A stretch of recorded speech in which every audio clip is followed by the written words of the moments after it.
Good day, I'm Stephen McHugh, and this is your JIS News for Thursday, August 10, 2023. The government is far advanced in bringing more private sector support to its Learning Investment for Transformation LIFT program.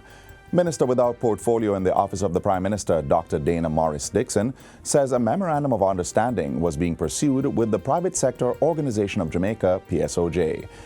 The PSOJ is expected to identify member entities that are interested in providing LIFT participants with internship opportunities. We will be allocating some of our students to work in private sector entities, and so their role is identifying their partner companies or their member companies that would be willing to take these students into their organization and to train them. Launched on Wednesday, the LIFT program is a social re-engineering initiative that aims to train 2,500 high school graduates over 5 years.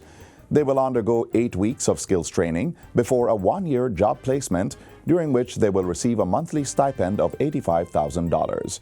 The first phase begins in September, with the internship starting in November.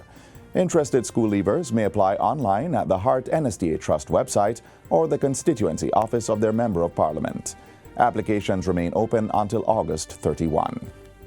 Meanwhile, persons who have completed training and certification courses at the HEARTNSTA Trust are being urged to collect their certificates. Managing Director Dr. Tanisha Ingleton made the appeal during Wednesday's post-cabinet session at Jamaica House. She revealed that the HEARTNSTA Trust had been on a certificate disbursement drive at all its physical locations, on social media, and at the recently held Denby Agricultural, Industrial and Food Show. If it is that there are individuals out there who have not yet received their certificates, it's easy to send a message to the trust. You can send it through our DM on our Instagram pages, on our LinkedIn pages. You can call 999-HOT and we will certainly have the certificate ready for you. We also have mobile services where we can literally take the certificate to you as well. So it's not onerous and it should not be a problem. Trainees at the HEARTNSTA Trust have brought joy to one St. Thomas resident, gifting her with a newly constructed single-unit home. Kalel Thomas, a resident of the Stanton Housing Scheme in Spring Garden, who lost her former home to a fire, received the keys to the new shelter on Tuesday.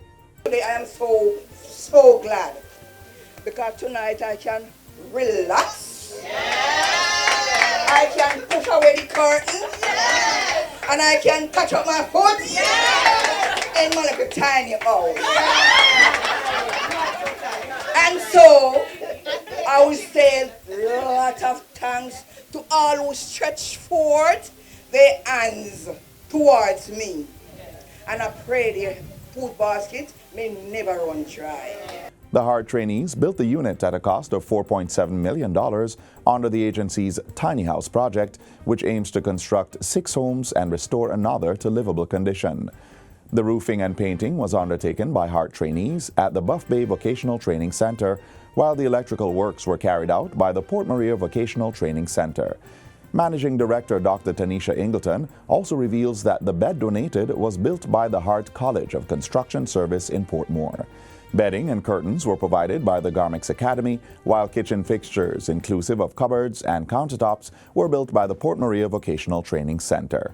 This is a true HEART house, Mrs. Thomas. I know that you will find comfort in your new home, from our heart to yours. As we hand over the non-tiny house today, I want to thank the HEART team. I have to thank the HEART trainees.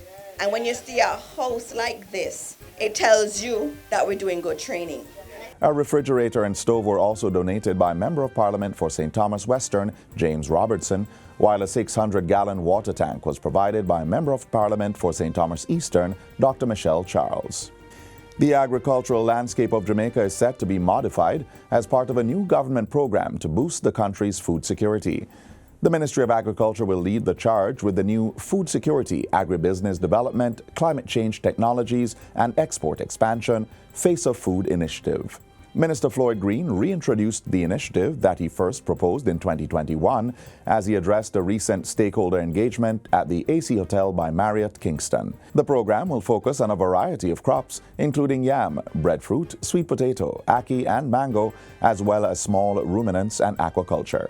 The new face of food operates around 4 fundamental pillars: food security, agribusiness development, climate-smart technologies, and export expansion. And finally, the government of Jamaica is assuring that it continues to provide welfare support to the Haitian nationals who arrived on the island on Monday, July 10, while arrangements are being made to facilitate the review of their applications for asylum. The group of 37 Haitians pleaded guilty to the offense of illegal entry in the Portland Parish Court on Tuesday, July 18. The Ministry of National Security says it continues to await the completed application forms for asylum, which will form the subject of the Eligibility Committee's review. In the meantime, the ministry has released a statement assuring well-wishers that the group is being treated fairly and in keeping with the fundamental rights afforded by Jamaica's Charter of Fundamental Rights and Freedoms. At the same time, the ministry says parallel efforts are being made to support a more sustainable approach to improving the situation in Haiti. These include the Jamaican government's recent commitment to provide troops in support of a joint security effort to accelerate the stabilization and restoration of the rule of law in critical affected areas. And that's it for JIS News Today. I'm Stephen McHugh. Thanks for watching.